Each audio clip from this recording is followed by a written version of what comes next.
네, 안녕하세요. 하나님의 잔소리입니다. 오늘의 주제는 기적입니다. 네, 어느 날 혼자 길을 걷다가 그 보도블럭 오른쪽 구석에 그 조금 깔려있는 흙을 봤어요. 흙. 흔하디 흔한 흙이죠. 그러니까 사람이 사실 이 흙을 보면 무슨 생각을 하겠습니까? 그냥 아무 생각 없이 대부분 지나치게 되죠. 그런데 이상하게 그날은 이런 생각이 들더라고요. 이 흙이 없으면 사람이 살 수 있을까? 라는 생각이 그냥 이유가 없이 문득 들더라고요. 곰곰이 생각을 해보니까 이 흙이 없으면 사람이 살 수가 없더라고요. 흙이 없으면 식물이 있을 수 없고, 식물이 있으면 초식 동물이 있을 수가 없고 육식 동물이 있을 수가 없고, 식물과 동물이 다 없으면 사람도 있을 수가 없죠. 먹을 게 없으니까요. 이 흙이 없으면 사람이 살 수가 없구나 라는 깨달음을 얻었습니다. 또 생각해 봤습니다. 또 어떤 것들이 있어야만 사람이 살 수 있을까? 자, 공기가 없으면 어떻게 될까요? 공기. 당연히 죽겠죠. 이거 뭐 설명할 필요도 없죠. 물. 당연히 죽겠죠. 나무. 뭐 식물이지만 어쨌든 나무 죽죠. 공기가 생성이 되지 않으니까 산소가. 자, 빛 어떨까요? 빛. 빛이 없어도 죽겠죠. 아무것도 보이는 게 없는데 사람이 어떻게 생활을 하고 먹을 것을 찾을 수가 있겠습니까? 빛이 없어도 죽어요. 바람 어떨까요? 바람이 없으면 여러 식물들의 씨앗이 지구 곳곳에 널리 퍼져서 살 수가 없기 때문에 바람이 없어도 곤란해질 것 같아요. 사람이 생존하는데. 자, 비 어떨까요? 비. 물하고 비는 또 다르죠. 비가 없어도 곤란해지죠. 전 지구상에 골고루 비가 뿌려져야 식물들과 동물들이 살 수가 있으니까요. 자, 비. 해 어떨까요? 해가 없어도 사람은 당연히 죽겠죠. 해가 없으면 얼어 죽고요. 또 너무 가까이 있어도 타 죽겠죠. 너무 멀리 있어도 얼어 죽을 겁니다. 지금 저 위치에 있어야만 또 살 수가 있어요. 자, 달 어떨까요? 달. 또 달이 없으면 밀물과 썰물, 조수간만의 차가 없기 때문에 또 곤란해질 것 같아요. 또 달이 지구하고 너무 가까워도 파도가 너무 세게 쳐서 육지를 침범할 수도 있고, 너무 멀어도 곤란해질 것 같아요. 자, 이제 사람의 몸을 볼까요? 몸.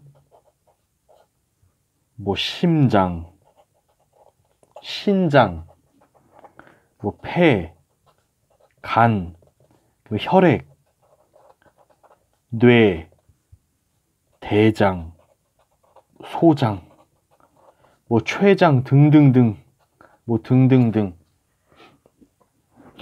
사람을 구성하고 있는 내장의 대부분들이 하나라도 없으면 죽습니다. 지금 여기에 써 있는 것만 해도 하나라도 없으면 죽어요. 단 한 가지라도 없으면 죽습니다. 뭐 기타 수많은 것들이 또 있겠지만 지금까지 열거한 이런 모든 것들 중에 단 한 가지라도 없으면 사람은 죽습니다. 자, 정리 한번 해볼게요. 이 모든 것들이 정말로 우연히 한 번에 뿅 하고 생겼을까요? 한 번에? 저는 그렇게 생각하지 않습니다. 창세기 1장 1절. 이거는 교회를 다니시지 않는 분들도 아실 거예요. 태초에 하나님이 천지를 창조하시니라.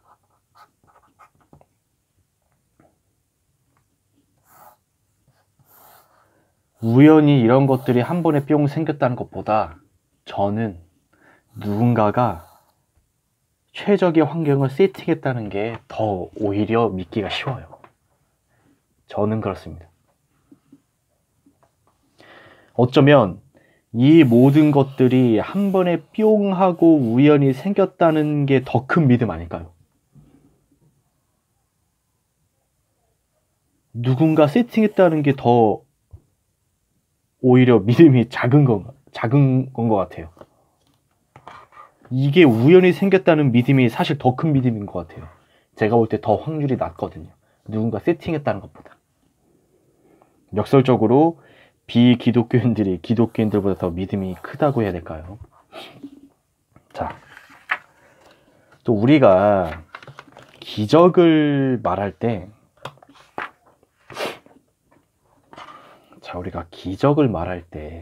일반적으로 평소에 보기 힘든 현상을 기적이라고 많이 표현하죠. 예를 한번 들어볼게요. 말기 암 환자가 완치가 됐다. 우리 이거를 기적이라고 표현하죠. 굉장히 보기 드문 현상인데 일어났잖아요. 우리는 이런 것들을 기적이라고 일반적으로 표현합니다. 그 다음에 벙어리가 날 때부터 말을 한마디도 못했던 사람이 갑자기 어느 날 말이 트여서 말을 하기 시작했다. 우리는 이런 것들도 기적이라고 표현합니다. 또 정말 셀 수 없이 수많은 남자들 중에 하필 저 인간이 내 남편이 된 것도 기적이죠. 네, 이건 농담으로 한 말입니다. 네. 여튼 우리가 평소에 보기 힘든 현상을 기적이라고 표현을 합니다. 그럼 잘 생각 한번 해볼게요. 평소에 보기 힘든 게 기적인지 아니면 평소에 체험하는 것들이 기적인지 한번 생각을 해볼게요. 자, 우리는 심장을 보고 사실 기적이라고 얘기하진 않습니다. 하지만 이 심장은 배터리도 없이 1분도 쉬지 않습니다. 뛰라고 명령하지도 않았는데 심장은 계속 뛰고 있습니다. 우리 몸속에서요. 아무리 현대의학이 발달해도요, 배터리가 없는 심장은 못 만듭니다. 사실 우리 왼쪽 가슴에 들어있는 이 심장이 기적입니다. 또 하나 예를 들어 볼까요? 우리 눈 예로 볼게요. 눈. 시중에 나와 있는 카메라 있죠? 카메라 화소가 보통 얼마 정도 될까요? 요즘 뭐 핸드폰에도 카메라가 장착되어 나오지만 뭐 많아야 뭐 1200만 화소, 뭐 1300 뭐 이렇더라고요. 카메라의 화소가요. 우리의 눈은 최소 1만 화소가 넘는다고 하죠. 하지만 시중에 아무리 좋은 카메라라고 하더라도 우리의 눈 화소를 못 따라갑니다. 현대기술이 아무리 발달해도 이 화소를 우리의 눈보다 뛰어넘는 화소를 렌즈로 못 만들어요. 따라가고 있을 뿐이죠. 최고의 카메라로 자, 네덜란드, 뭐 뉴질랜드 이런 데 가서 정말 아름다운 풍경을 카메라로 찍었다고 합시다.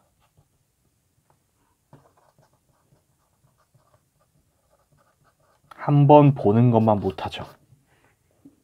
아무리 카메라가 뛰어나도요, 그 렌즈로 풍경을 우리가 눈으로 보는 것만큼 못 담습니다. 이거는 모든 분들이 인정하실 거예요. 못 담아요. 그렇다면 우리 양쪽 눈은 기적이죠. 그 어떤 현대 기술도 못 만듭니다. 이 심장과 눈을요. 그걸 우리들은 갖고 있어요. 그 기적을. 자, 삶의 여러 문제들 때문에 기적을 원하고 계십니까? 삶의 문제들이 해결되는 기적을 바라고 계십니까? 사실 지금 우리가 가지고 있는 기적이 더 많죠. 아까 앞에서 말씀드린 대로요. 하지만 진짜 큰 기적이 하나 따로 있습니다. 예를 들어 볼게요. 자, 우리나라 대통령님께 전화를 해서 매일 우리 집에 와달라라고 하면 과연 대통령이 매일 올까요? 사실 전화도 거의 힘들죠. 전화 연결 자체가 힘들 겁니다. 대통령한테 어떻게 아무나 전화할 수 있겠습니까? 하지만 전화 연결이 된다 하더라도 매일마다 우리 집에 온다 대통령이 거의 불가능합니다. 나 따위를 왜 부릅니까 대통령이? 하지만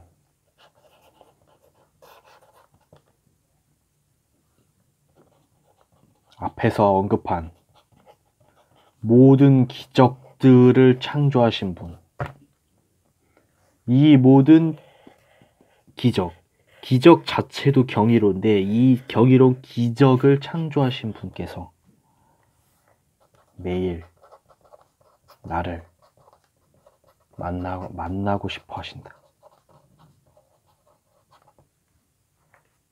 이거야말로 진짜 기적 아닌가요? 모든 기적을 창조하신 분이 날 만나고 싶어 하는 게 진짜 기적이죠. 우리는 또 이런 기적을 잊고 삽니다. 건방지게 우리가 오히려 튕기죠. 건방지게 우리가 튕김. 온 세상의 대통령이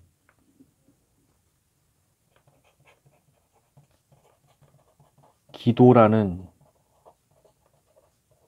직통 전화기를 우리한테 주셨음에도 불구하고 우리는 이 전화기를 들지 않아요.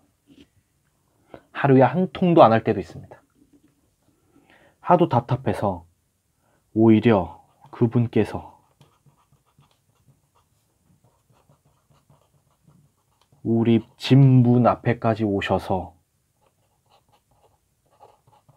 두드리심에도 불구하고 그 문을 열지 않아요. 또 튕기고 있죠.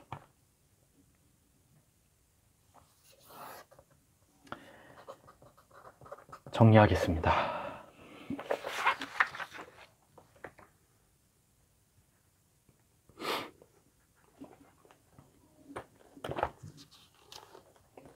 성경 잠깐 볼게요. 요한계시록 3장 20절입니다. 자, 읽겠습니다. 볼지어다 내가 문 밖에 서서 두드리노니 누구든지 내 음성을 듣고 문을 열면 내가 그에게로 들어가 그로 더불어 먹고 그는 나와 더불어 먹으리라. 아멘.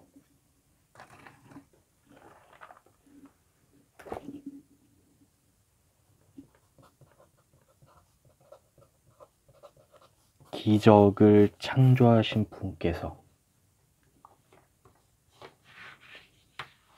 내 문 앞에서 두드리신답니다.